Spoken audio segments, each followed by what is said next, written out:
સ્વાગત છે તમારું પૂનમ્સ ફ્લેવર કિચનમાં। આજે હું તમને બનાવતા શીખવાડવાની છું દાળ પાલક, અને એના માટે મેં અહીંયા લઈ લીધી છે 1 વાટકી ચણાની દાળ છે અને 1 વાટકી આપણે મગની મોગર દાળ એટલે કે જે પીળી દાળ આવે છે ફોતરા વગરની એ લેવાની છે। અને આની અંદર આપણે છે પાલક પણ નાખવાના છીએ। દાળ તો હેલ્ધી હોય જ છે અને સાથે સાથે પાલક પણ ભળશે એટલે ખૂબ જ હેલ્ધી।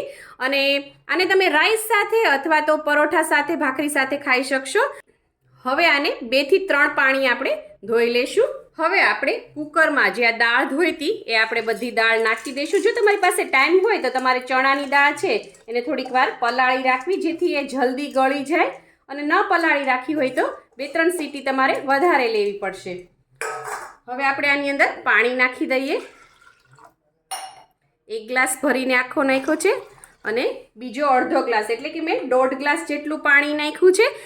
દાળ ડૂબી જાય અને માથે 1 ઇંચ જેટલું પાણી રહે એટલું તમારે પાણી નાખવાનું છે। અને ત્યારબાદ આપણે એની અંદર નાખીશું 1 ચમચી તેલ, જેથી છે દાળ ઉભરાય નહીં અને સરસ બફાઈને એક રસ થઈ જાય।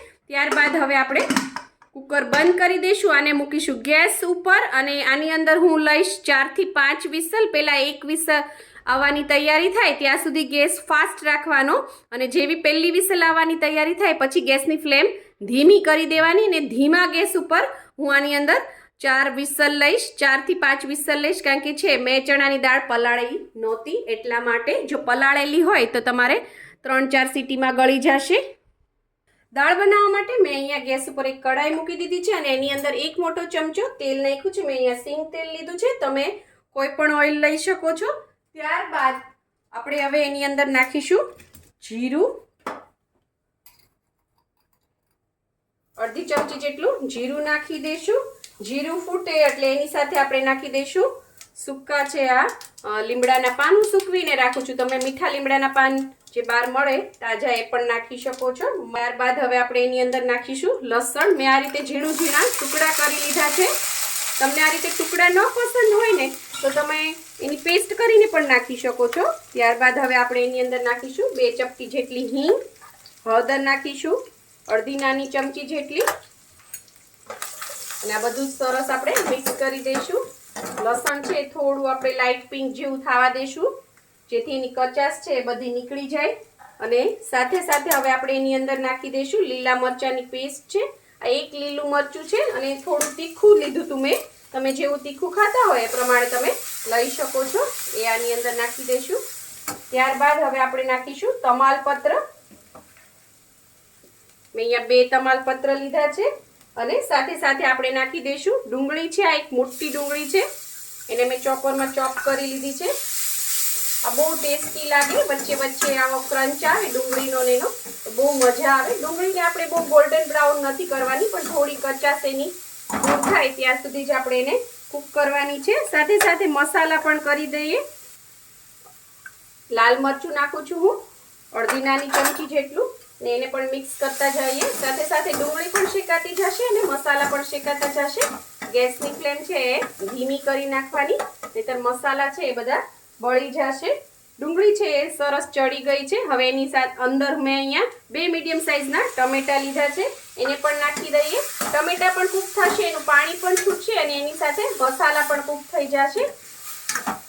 ટાઈમ જરાય નહીં લાગે, આ રીતે જો તમે વઘાર કરશો તો ફટાફટ બની જશે। હવે આપણે 2 મિનિટ જેવું આને રહેવા દઈએ જેથી આ બધું સરસ અંદર મિક્સ થઈ જાય અને ગળી જાય। 2 મિનિટ થઈ ગઈ છે। હવે આની અંદર હું થોડું આદુ ખમણીને નાખું છું। આ રીતે ફ્રેશ નાખો ને તો આની સુગંધ બહુ સરસ આવે। અડધો ઇંચ જેટલું આદુ નાખ્યું છે ખમણીને। અને હવે આ પાલક છે, પાલક મેં લીધી છે અને આને ધોઈ લીધી છે અને ઝીણી સુધારી લીધી છે, એ આપણે આની અંદર નાખી દઈશું। આમાં કોઈ પરફેક્ટ માપ નથી હોતું, તમારે જેટલી પાલક નાખવી હોય એટલી તમે નાખી શકો છો। મેં અહીંયા 60 થી 70 ગ્રામ જેટલી પાલક નાખી છે, અને આ બધી વસ્તુ આપણે છે સરસ મિક્સ કરી દઈશું। અને હવે આની અંદર આપણે નાખીશું મીઠું નાખીને આને ચડવા દઈશું। પાલક પણ પાણી છોડશે, પાલકમાં પણ થોડો મીઠાનો ભાગ હોય છે એટલે મીઠું નાખવામાં થોડું ધ્યાન રાખવાનું। મેં અહીંયા એક નાની ચમચી જેટલું નાખ્યું છે ને મિક્સ કરી દઈએ. હજી આની અંદર દાળ પણ આવશે ને બધું. હવે પાલકને છે આપણે થોડી કૂક થવા દઈએ 2-3 મિનિટ ને આ રીતે ખુલ્લું જ રાખવાનું. 5 મિનિટ થઈ ગઈ છે. પાલક અને મસાલા બધું સરસ કૂક થઈ ગયું છે. હવે આપણે આની અંદર જે આપણે દાળ બાફી હતી ચણાની અને મગની એ આની અંદર મિક્સ કરી દેવાની છે. અને આ હજી થોડું થીક છે એટલે આપણે એની અંદર પાણી નાખીશું. આમાં મેં અત્યારે 1 ગ્લાસ જેટલું પાણી નાખ્યું છે. હજી જોઈએ આપણે કેટલું થીક લાગે છે એ પ્રમાણે આપણે પાણી ઉમેરશું. તમારે જેટલી ઘાટી રાખવી હોય એટલી તમે રાખી શકો છો. એટલું પાણી બરોબર છે કારણ કે અમારા ઘરમાં થોડી ઘાટી પસંદ છે. ઘાટી દાળ હોય તો એ થોડું ખાવામાં આપણને સારું રહે, ભાત સાથે થોડી ચોટેલી રહે. પાતળી દાળ છે એકદમ આખી થાળીમાં ફેલાઈ જતી હોય અને એ પ્રમાણે દાળ પણ તમે વધારે ક્વોન્ટિટીમાં ખાઈ શકો. હવે આપણે આને 5 મિનિટ જેવું ઉકળવા દઈશું.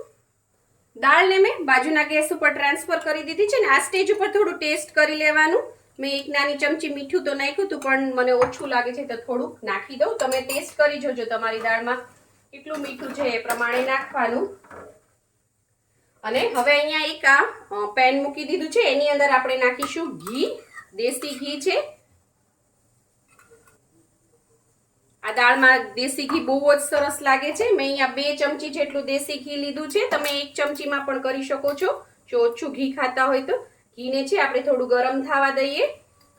સાથે સાથે મેં અહીંયા ભાત પણ રેડી કરી દીધા છે. જો ડાયટિંગ કરતા હો તો આ 1 બાઉલ આ દાળ ખાઈ લો તો તમને આખા દિવસમાં જેટલા જરૂરી ન્યુટ્રિશન્સ છે બધા મળી જશે. હવે આની અંદર હું નાખું છું અડધી ચમચી જેટલું જીરું. જીરુંને આપણે ફૂટવા દઈએ. જીરું સરસ ફૂટી ગયું છે. હવે આપણે એની અંદર નાખીશું સૂકા લાલ મરચાં અને એને પણ થોડાક આપણે અંદર સાતળી લઈએ. અને ત્યારબાદ છે ગેસની ફ્લેમ બંધ કરી દેવાની છે. અને એની અંદર હું નાખું છું અડધી ચમચી કાશ્મીરી લાલ મરચું છે. કાશ્મીરી લાલ મરચું છે એ ગેસની ફ્લેમ બંધ કરીને નાખવાનું નહીંતર બળી જશે. અને સાથે એની અંદર થોડું પાણી નાખી દેવાનું જેથી મરચું છે એ બળે નહીં. આપણો વઘાર છે આ સરસ રેડી થઈ ગયો છે. એની અંદર 4-5 ચમચી જેટલું પાણી નાખી દેવાનું એટલે છે સરસ જો આવો વઘાર રેડી થઈ ગયો. હવે આ વઘાર છે આપણે દાળ બની જશે પછી યુઝ કરીશું. દાળ પણ આપણી રેડી થઈ ગઈ છે. સરસ કૂક થઈ ગઈ છે. દાળને મેં એક સર્વિંગ બોલમાં ટ્રાન્સફર કરી દીધી છે. હવે જે આપણે આ વઘાર કર્યો તો એની ઉપર નાખવાનું છે. રેસ્ટોરન્ટ જેવી દાળ છે એ ઘરે રેડી થઈ જશે. ટેસ્ટ અને હેલ્થ બંને છે આ દાળમાં. હવે આપણે એની અંદર કોથમીર નાખી દઈશું. આપણી દાળ પાલક બનીને તૈયાર છે ને બાજુમાં મારી પ્લેટ પણ તૈયાર છે. રાઈસ છે એની અંદર આપણે દાળ નાખી દઈએ.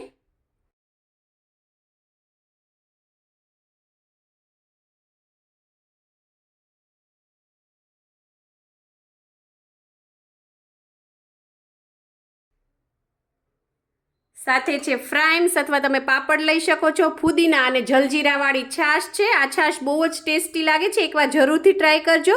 તળેલા મરચાં છે, ડુંગળી છે અને અથાણું છે. તો ચાલો બધા જમવા. જો તમને મારી આ રેસીપી પસંદ આવી હોય તો લાઇક શેર કોમેન્ટ કરો. પ્લીઝ મારી ચેનલને સબસ્ક્રાઈબ કરો અને હા બેલ આઇકન દબાવવાનું ના ભૂલશો જેથી આવી જ સરસ મજાની વાનગીઓ તમારા સુધી પહોંચતી રહે. Thank you. આવજો. જ્યારે પણ આ દાળ પાલક બનાવો ત્યારે જે ચણાની દાળ છે એને એકદમ ગળાવી નથી દેવાની. આવી થોડી થોડી આખો દાણો રહેવો જોઈએ તો છે ખાવાની ખૂબ જ મજા આવશે.